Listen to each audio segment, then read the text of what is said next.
lagay ng ating panahon ngayong hapon po ng July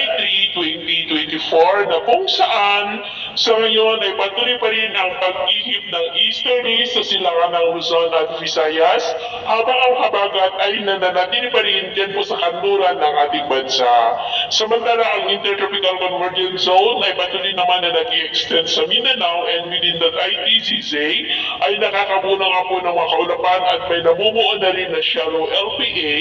pero sa ating long range forecast ay wala pa rin naman pong bagyo na nakikita na tatawid dito po sa ating bansa for the next 2 weeks, pero hindi pa din inaalis ang posibilidad na may mabuong sama ng panahon.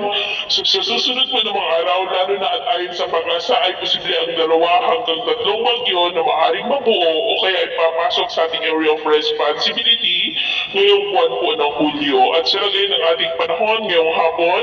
ay maulap ang kalangitan with isolated rain sa ilang bahagi ng Ilocos Region, Cordillera, Pangasinan, Zambales, Bataan, Cavite, Batangas, Mindoro, Northern Palawan, Camarines Sur, Antique, Sipalay, ilang bahagi ng Bohol, Leyte, Samar Provinces, Silu Archipelago, Zamboanga Peninsula, Northern Mindanao, Caraga at Davao Region na posibleng magtuloy-tuloy ang mga isolated rains sa ilang bahagi po ng ating bansa hanggang mamayang gabi, kaya mag-ingat pa rin po tayo sa posibleng banta pa rin ng mga pagbaha at pagguho ng lupa.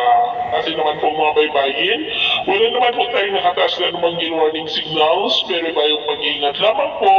kung papalaot tayo para mas makaiwas sa mga sakunang